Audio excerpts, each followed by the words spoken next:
Hello दोस्तों, स्वागत है आपका अपने यूट्यूब चैनल एग्ज़ाम चक्र में। तो दोस्तों, जैसा कि आप जानते हैं कि जो एमपी व्यापम यानी एमपीपीबी ने जेल प्रहरी भर्ती और पुलिस भर्ती 2020 के लिए अपनी वेबसाइट में एक बहुत बड़ा अपडेट जारी किया है। जेल प्रहरी भर्ती जिसके जो फॉर्म्स हैं वो 24 अक्टूबर 2020 से भरना स्टार्ट हो जाएंगे। तो इसी के तहत हमने एक एमपी स्पेशल सीरीज स्टार्ट करी है, जिसका जो पार्ट 1 है मैं ऑलरेडी यूट्यूब में अपलोड कर चुका हूं, जो कि आप जाकर आसानी से देख सकते हैं। उसमें हमने एमपी के सभी प्रथम व्यक्तित्व के बारे में पढ़ा है और उसमें मैंने आपको एमपी पीवी के द्वारा जो नोटिफिकेशन जारी किया गया था मैंने वो भी आपको उसमें दिखाया है। तो आज हम एमपी स्पेशल सीरीज का पार्ट 2 लेकर आ गए हैं, जिसमें हम जो है एमपी का गठन पढ़ने वाले हैं कि एमपी का जो गठन है वो कैसे हुआ और एमपी का जो विस्तार है वो कहाँ से कहाँ तक है। तो चलिए दोस्तों, बिना टाइम वेस्ट किए हम अपना आज का वीडियो स्टार्ट करते हैं। तो सबसे पहले देख लेते हैं कि मध्य प्रदेश का जो विस्तार है वो कहाँ से कहाँ है। तो मध्य प्रदेश का अक्षांशीय विस्तार 21 डिग्री 6 से 26 डिग्री 30 उत्तरी अक्षांश में तथा 74 डिग्री 9 से 82 डिग्री 48 पूर्वी देशांतर के मध्य है। मध्य प्रदेश की जो पूरब से पश्चिम की लंबाई है वो 870 किलोमीटर है तथा उत्तर से दक्षिण की जो लंबाई है वो 605 किलोमीटर है। क्षेत्रफल की दृष्टि से भारत का दूसरा सबसे बड़ा राज्य मध्य प्रदेश है। इसका क्षेत्रफल देश के कुल क्षेत्रफल का 9.38% है। मध्य प्रदेश को भारत का हृदय प्रदेश तथा कोहिनूर प्रदेश के नाम से जाना जाता है और मध्य प्रदेश का जो नाम है वो जवाहरलाल नेहरू ने दिया था। मध्य प्रदेश जो है वो गोंडवाना लैंड का एक हिस्सा है। अब मध्य प्रदेश का जो कुल क्षेत्रफल एरिया है वो 3,08,252 वर्ग किलोमीटर है और राजस्थान जो कि क्षेत्रफल की दृष्टि से सबसे बड़ा राज्य है हमारे भारत देश का, और फिर मध्य प्रदेश दूसरे नंबर पर और तीसरे नंबर पर महाराष्ट्र तथा चौथे नंबर पर उत्तर प्रदेश आता है। अब देख लेते हैं कि स्वतंत्रता के बाद मध्य प्रदेश के 3 पार्ट्स किए गए थे। तो ये मैंने आसानी से एक टेबल बना दी है जिससे आपको आसानी से समझ में जाएगा। Part A, part B, part C में डिवाइडेड था हमारा मध्य प्रदेश, जिसमें जो पार्ट ए की राजधानी थी वो नागपुर थी, जिसमें जो प्रांत शामिल थे वो थे सेंट्रल प्रोविंस, बरार, छत्तीसगढ़, बघेलखंड या मध्य प्रदेश, जो कि पार्ट ए में शामिल थे, जिसकी राजधानी नागपुर थी। और पार्ट बी जिसकी राजधानी इंदौर और ग्वालियर थी। ये हर 6-6 महीने के लिए इंदौर और ग्वालियर राजधानी यहाँ पर बनाई जाती थी, जिसमें जो प्रांत आते थे वो मध्य भारत, पूर्व और मध्य प्रदेश के पश्चिम की जो रियासतें होती थी वो सब इसमें इंक्लूड थी।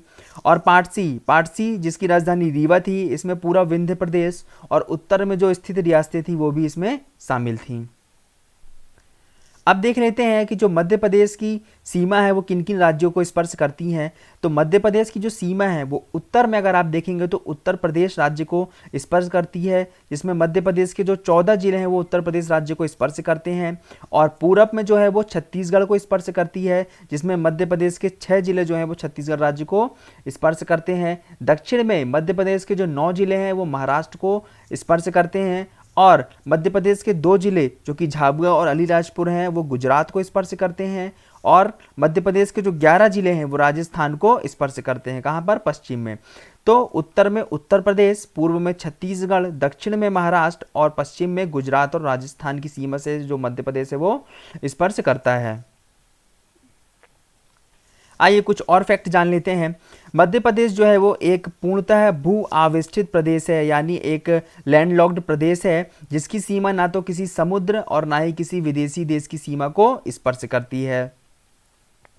देश के विकास की दृष्टि व राज्यों के पुनर्गठन की मांग उठने से 29 दिसंबर 1953, डेट इंपॉर्टेंट है दोस्तों, 29 दिसंबर 1953 में राज्य पुनर्गठन आयोग का गठन हुआ, जिसके जो अध्यक्ष थे वो फजल अली को बनाया गया था और इनमें सदस्य जो थे वो पंडित हृदयनाथ कुंजरू तथा डॉक्टर के.एम. पडिक्कर थे। इनकी सिफारिश के अनुसार पर इनकी अध्यक्षता यानी फजल अली की अध्यक्षता पर इनकी सिफारिश के अनुसार 1 नवंबर 1956 को जो है वो नवीन मध्य प्रदेश बना और जिसकी राजधानी क्या बनाई गई थी? भोपाल बनाई गई थी। आइए अब देख लेते हैं कि जो राज्य पुनर्गठन आयोग 1953 की सिफारिशों के आधार पर क्या क्या बदलाव हुए थे। तो बुल्ढाना, अमरावती, अकोला, भंडारा, वर्धा, यवतमान, नागपुर तथा चांदा को जो है वो मुंबई राज्य में मिला दिया गया था और शेष पार्ट ए का जो हिस्सा था वो वर्तमान मध्य प्रदेश में मिला दिया गया। ऐसी तरह से मंदसौर जिले की जो भानपुरा तहसील के सुनेल टप्पा को छोड़कर शेष भाग को कहाँ मिला लिया गया, एमपी में मिला लिया गया। और कोटा जिले की सिरोंज तहसील को मध्य प्रदेश के विदिशा जिले में मिला लिया गया और शेष पार्ट बी का हिस्सा जो है वो वर्तमान मध्य प्रदेश में मिलाया गया। पार्ट सी यानी रीवा, मैंने बताया था कि पार्ट सी की जो कैपिटल थी वो क्या थी, रीवा। तो रीवा का जो पूरा भाग था वो वर्तमान मध्य प्रदेश में ही मिलाया गया। और बरार जो कि महाराष्ट्र में है, बरार से भैंसदेही तहसील को लेकर बैतूल जिले में मिला लिया गया। अब देख लेते हैं कि पुनर्गठन के समय मध्य प्रदेश में 8 संभाग तथा 43 जिले थे। जब मध्य प्रदेश बना तो 8 संभाग और 43 जिले थे। भोपाल मध्य प्रदेश की राजधानी बनाई गई, लेकिन इसका जो जिला मुख्यालय था वो कहाँ पे था, सीहोर था। अब कुछ इंपॉर्टेंट डेट हैं तो वो दोस्तों ज़रूर एग्जाम में पूछी जाती हैं और आप जब इस वीडियो को 1 से 2 बार देख लेंगे तो आपको आसानी से याद हो जाएंगी। तो सबसे पहले 30 अक्टूबर 1956, 30 अक्टूबर 1956 को 3 नए जिले जिसमें सागर से दमोह और छिंदवाड़ा से अलग करके सिवनी तथा होशंगाबाद से अलग करके नरसिंहपुर जिले बनाए गए थे। यानी जो 3 जिले वो कौन थे, दमोह, सिवनी और नरसिंहपुर, 3 जिले 30 अक्टूबर 1956 को बनाए गए। 26 जनवरी 1972 को जिलों का पुनर्गठन फिर से किया गया तथा भोपाल और राजनांदगांव 2 जिले बनाए गए।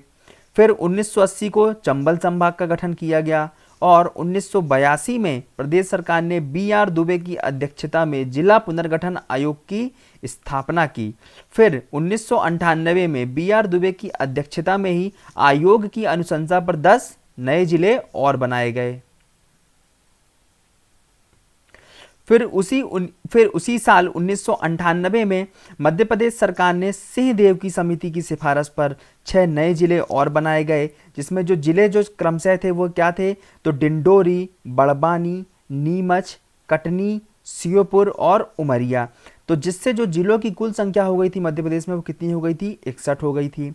अब 1 नवंबर 2000 को मध्य प्रदेश का जो है वो विभाजन कर दिया गया और छत्तीसगढ़ जो कि भारत का 26वां राज्य कहलाता है उसका गठन किया गया।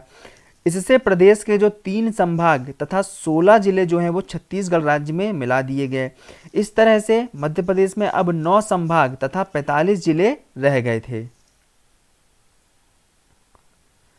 फिर 15 अगस्त 2003 को मध्य प्रदेश के 3 और नए जिलों का गठन किया गया, यानी खंडवा से अलग करके बुरहानपुर बनाया गया, गुना से अलग करके अशोकनगर और शहडोल से अलग करके अनूपपुर। तो पूछा जाता है कि बुरहानपुर, अशोकनगर, अनूपपुर जिलों का गठन कब किया गया, तो 15 अगस्त 2003 को किया गया, जिससे जिलों की जो संख्या है वो 45 से कितनी हो गई, 48 हो गई। फिर 17 मई 2008 को झाबुआ से अलग होकर अलीराजपुर जिला बनाया गया जो कि 49वां जिला था और 24 मई 2008 को सीधी जिले से अलग करके एक सिंगरौली जिला बनाया गया जो कि मध्य प्रदेश का 50वां जिला था। और 16 अगस्त 2013 को शाजापुर जिले से अलग होकर आगर मालवा जिला बनाया गया जो कि मध्य प्रदेश का 51वां जिला था। तो दोस्तों ये कुछ इंपॉर्टेंट डेट है जो कि आपको याद करना है और ये इनसे अक्सर एग्जाम में प्रश्न पूछे जाते हैं। लेकिन वर्तमान में मध्य प्रदेश में 10 संभाग और 52 जिले हैं दोस्तों। अभी 1 अक्टूबर 2018 को 52वां जिला जो कि टीकमगढ़ से अलग कर बनाया गया था और उस जिले का नाम निवाड़ी जिला रखा था। यानी अब वर्तमान में मध्य प्रदेश में जो है कितने जिले हैं, 52 जिले हैं, जो कि 52वां जिला कौन सा जिला है, निवाड़ी जिला, जो कि टीकमगढ़ से अलग करके बनाया गया था। और इसका गठन पूछा जाए कब किया गया था, तो 1 अक्टूबर 2018 को। अब हम देख लेते हैं कि भौतिक संरचना के आधार पर मध्य प्रदेश के जो है मुख्य कितने भाग हैं, तो मध्य प्रदेश के मुख्य 3 भाग हैं। एक है मध्य उच्च प्रदेश जिसमें रीवा पन्ना का पठार, मालवा का पठार, बुंदेलखंड का पठार, मध्य भारत का पठार और नर्मदा सोन घाटी आते हैं। सेकंड है सतपुड़ा मैकाल श्रेणी जिसके अंतर्गत जो है वो सतपुड़ा की श्रेणी और मैकाल श्रेणी आती है। और तीसरा जो है पूर्वी पठार जिसके अंदर बघेलखंड का पठार रखा गया है। अब जैसा कि आप मैप में देख सकते हैं कि ये वाला एरिया जो है ये है हमारे मध्य प्रदेश का मैप, जो कि यहाँ पर ये है मध्य भारत का पठार, ये है पूरा बुंदेलखंड का पठार ये एरिया रीवा पन्ना का पठार कहलाता है। इधर बघेलखंड का पठार, ये सतपुड़ा मैकाल पर्वत प्रदेश, ये नर्मदा घाटी और ये मालवा का पठार। यहाँ उत्तर में यहाँ जो है वो यूपी की सीमा को स्पर्श करता है, और यहाँ पूर्व में आप देख लेंगे तो यहाँ पर सीजी यानी छत्तीसगढ़ की सीमा को स्पर्श करता है। और यहाँ पर अगर हम पश्चिम में देख लें तो यहाँ से आप पश्चिम में देख लें तो पश्चिम में 2 स्टेट को स्पर्श करता है, एक है अपना राजस्थान, और यहाँ पर नीचे पश्चिम में कौन सा एरिया कौन से स्टेट को स्पर्श करता है मध्य प्रदेश, तो वो है गुजरात। और यहाँ दक्षिण में अगर आप देख लें तो दक्षिण में किस एरिया के साथ करता है, तो एमएच यानी महाराष्ट्र को स्पर्श करता है।